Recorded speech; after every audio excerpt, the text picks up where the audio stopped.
everyone, so ngayon kasama natin si Ma'am.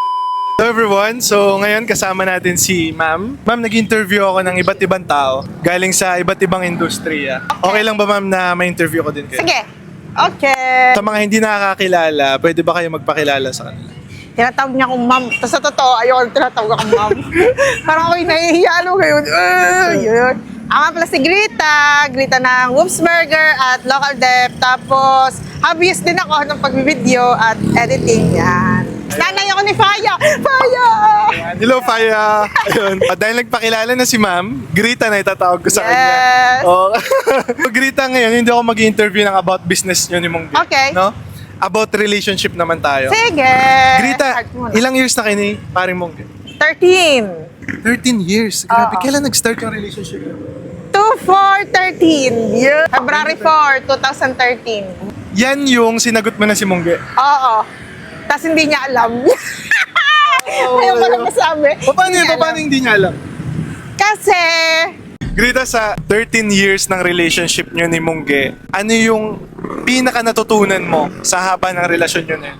patience. Talaga. Kailangan talaga ng patience. Kasi yung sarili mo, marami ka ring unhealed. Siya, marami rin siyang unhealed. Pag yan nagsabay, kaklash talaga yan. Pag wala kang patience, pwedeng mag-break na lang yung relationship. Kailangan mo rin ng patience sa sarili mo kasi very difficult mag-accept ng mistake. Very difficult na sabihin mo sa sarili mo kung ano yung mistake. Tapos very difficult na sabihin mo sa sarili mo na something is wrong with me, ganyan, with us. So, yung patience na okay lang yan. Let's take it slow. Let's accept things. Let's take it slow and check things out. Let's take it slow and learn things and grow things, nurture things. Yan, patience talaga. Yun ang kailangan talaga. Patience. Doon nyo makikita yung talagang isa sa mga pinakamalalim na lesson ng relationship na sa 13 years nyo lang din marirealize. Gustong sabihin hindi, pero mahal kita. Grita, Sabi pwede ko, mo ba kaming dalhin doon sa moment na pinakamahirap na moment ng relationship nyo ni Mongge? And ano yung natutunan mo doon? Yun ay isang movie like scene talaga. Kasi noon, basta parang kami pinaghihiwalay ng tadhana. Magkaganyan kami sa Dubai. Dubai? Oo, nasa Dubai kami noon. Sabi niya sa akin, sabihin mo, mahal mo pa ba ako? Eh, nandun ako sa point na sasabihin ko bang mahal ko siya. Pero parang ang selfish ko pag sinabi kong mahal ko siya. Pero alam mo naman sabihin kong hindi ko siya mahal, di masasaktan ko siya, pero mahal ko siya. Tapos yung parang ang tagal-tagal ko sumagot. Di syempre parang siya noon, parang siya, ano na, bakit ang tagal mo sumagot? Hindi mo ba ako mahal? Ganyan. Pero nakaganyan pa ako sa kanya. Tapos umiiyak ako. Sabi ko, gusto kong sabihin hindi, pero mahal kita. Sabi ko ganyan. Ang ending nito, siya pa rin yung pinili. Yes, always. Love is a choice at lagi niyong pipiliin na piliin yung tao na kasama mo mag-build ng everything. Kapag kunwari, napapagod ka na, di mo pahinga ka. Sabi mo sa kanya, communicate. Hindi totoo yun na tulog mo lang yan, boss. Okay na, hindi totoo yun. Communicate. Kahit gaano kahirap, communicate. Yan talaga. Kailangan ng patient communication. Yun, dinagdagan ko. Kanina dadagdag ko na sana yan, pero talagang lalabas at lalabas din talaga kapag nasa ganito ka nakahabang relasyon. Grita, ito, yung tao na makakarelasyon mo, ano siya, hinahanap ba siya or Okay. hinahanap ba siya or tingin mo kusa siyang dumadating sa tao? Hindi yun hinahanap. Hindi din yun kusang dumadating. Para sa akin ha, sa experience ko at yung sinasabi ko din sa mga aking mga friends and loved ones, sabi ko, ipag-pray nyo. Kasi kahit anong gusto mo yung isang bagay, kapag hindi yan para sa'yo, aalisin yan. Kahit minsan din, ayaw na ayaw mo yan. Kung yan ang para sa'yo, dyan ka pa din. Kaya best answer, I pray. Pray ka na, Lord, bigyan niyo po sana yung tao na to sa akin, ganyan. Yung sabihin mo yung may 3 wishes. Totoo yun, yung bigay yung sa Genie in a Bottle, may 3 wishes. Siguro doon yung nanggaling. So may 3 wishes. Sabihin mo yung 3 gusto mo at tatandaan mo lahat ng kasama ng 3 wishes na yon. Kunwari, ang winish mo ay mabait, kunwari maganda, kunwari maputi, tapos ang napunta sa'yo mabaho pa lang hininga, maitim pala yung batok, tatanggapin mo na lang yon. Kasi yun yung mga other things na hindi mo nasabi sa hiling mo, tapos kasama siya sa package. Hindi naman magbibigay yan just ng tao na sagot sa hiling mo na alam niya na hindi yan tama para sa'yo. Kunwari, may mga binigay nga na ganon, may ituturo pa rin sa'yo eh. Kunwari, baka sinabi na Diyos, ay masyado ka namang matingin ka sa physical, bibigyan kita ng ganitong other aspects. Yun. May mga tinuturo pa rin sa'yo. Grita, gusto ko lang to itanong. Naulit nyo kasi sa akin ni Mongge na hindi kayo religious, pero Yes, spiritual yes. kayo. Gaano kahalaga si God sa relationship nyong dalawa? Sobrang halaga kasi, di ba, naging kami na. Hindi naman namin alam eh. Na parang ano na kami, magwa 1 year na kami nung nalaman namin na parehas pala kami noon na humiling. Siya noon, magkaiba kami ng religion. Siya, humiling din ako. Tapos nung nagkausap kami, parehas pala kaming humiling na nung time na yon. Tapos kami yung pinagbigay sa isa't isa. From there, until today, lahat talaga ng bagay na nangyayari sa amin, lalo kapag nandun na kami sa doubt, ganyan, or may mga exciting things kaming ginagawa, lagi kaming nagpe-pray talaga.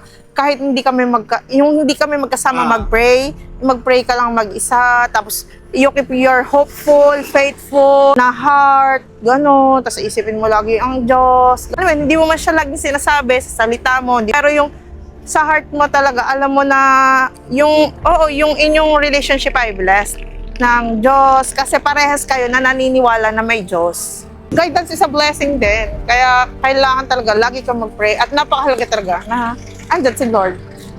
Grita, siguro huling advice na mabibigay mo para dun sa mga tao na maaaring nasa relationship ngayon, na dumadaan sa challenges, ano yung pwede mong ibigay na message sa kanila?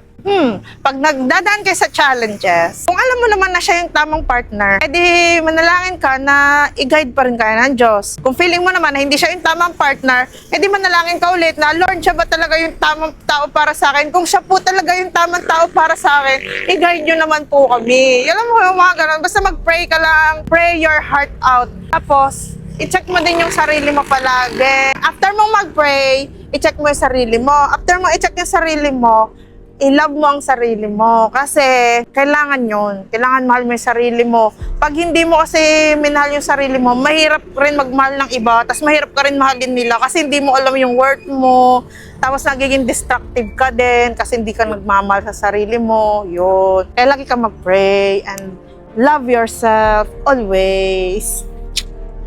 Galing. One last na. Hiling lang, madami akong nakikita na talagang isang family na piniling masira kahit na meron na silang anak na umaasa para sa kanila. Ano yung isang message na tingin mong pwedeng mabigay mo sa kanila? Maganda yan kasi di ba tinanong mo sa akin kung okay lang. Para sa background lang din, ako kasi fruit din ako nung broken family. Sila din yung nag-choose na maghiwalay na lang sila. Tapos ngayon, may binibuild din kami na family namin, may anak na kami, ganyan. So parang medyo may pwede naman ako sabihin. Yeah, para lang din may background yung mga nanonood, di ba? May credibility. Yeah. Doon sa parents na napili nila na maghiwalay, kung destructive na kayo para sa isa't isa, okay lang naman na maghiwalay kayo. Pero lagi niyong tatandaan, another part ng relationship yung anak nyo. Hindi sila kasali dun sa naghiwalay. Kayong dalawa lang yon. Pwede nyo namang ipakita pa rin sa anak nyo na civil ba kayo? Pag-usap naman kayo ng maganda para sa anak nyo kasi at the end of the day, gusto pa rin ng anak nyo ng may parents. Hindi naman nila gusto ng couple eh. Gusto lang nila ng parents. Gusto lang nila na merong guidance ng nanay, may guidance ng tatay. One thing na maging available kayo para sa anak nyo. Kahit magkaroon na kayo ng other families, ipaintindi nyo rin yun dun sa magiging new partner nyo na part yun ng pagiging good parent, good partner ko sa iyo na maging magbuting anak din dun sa anak ko talaga. Alam mo yun, kung ikaw magkakaroon ka ng other partner tapos yung partner mo ayaw dun sa anak mo, parang red flag. Bakit ayaw mo ng anak ko? Part yun na pagiging ako. Ba't di mo siya kayang i-hug?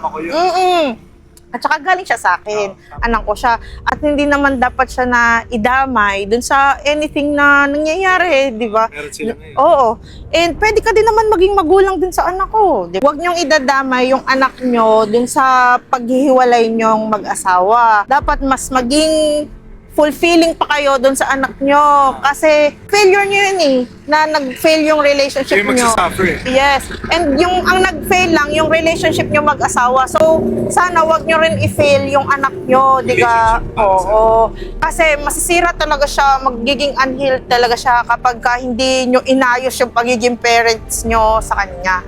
Dagdagan ko na. Para dahil sa mga gusto pa mag-start ng Relationship. oo, at ng family. Kapag nasa simula pa lang kayo, kung feel nyo na gusto nyong marriage before building anything else, lagi nyong tatandaan na every contract, meron din yung liabilities and responsibilities. Hindi lang yan magpipirmahan kayo, I get your last name and finish, hatian na lang tayo ng conjugal property right after. Hindi, meron din yung mga responsibilities na usually hindi yun sinasabi sa mga seminar. Pero best, kung gusto nyo, by law, magtanong agad kayo sa lawyers. Pag nagpakasal po ba kami, ano yung mga responsibilities namin? Kasi by law, meron tayong mga karapatan na binibigay lalo sa mga anak, ganyan. So, magigets na nila na, yung anak ko pala, may karapatan pala siya na pangalan, may karapatan pala siya mag-aral, may karapatan pala siya sa mabuting environment, ganyan, para mag-i-start pa lang sila, alam na nila. Oo, marriage contract, kung ayaw nyo naman nun, gusto nyo magsama na kayo, para sa akin, better yon kasi at least bago kayo pumasok sa isang bagay, matatry nyo muna yung isa't isa. Kung later on, ayaw nyo pala na ganito. Mas makikilala. At least, hindi ka mahirapan mag-annulment, mag-divorce, hindi ka mahirapan na may anak dito na masisira ang buhay. At least, nag-try na lang muna kayo Tapos yun pa, pag magka-relationship kayo, maganda na may binibuild, bago kayo mag-anak, may i-build muna kayo. Kayong dalawa. Gusto nyo mag-build kayo ng business, gusto nyo mag-pet kayo ng hayop or something para makita nyo yung ano nyo ba, yung chemistry, yung partnership, yan, yung kung paano nyo magiging fluid yung relationship. Kasi talaga sa una, mag-aaway talaga kayo. Marami kayong away-away.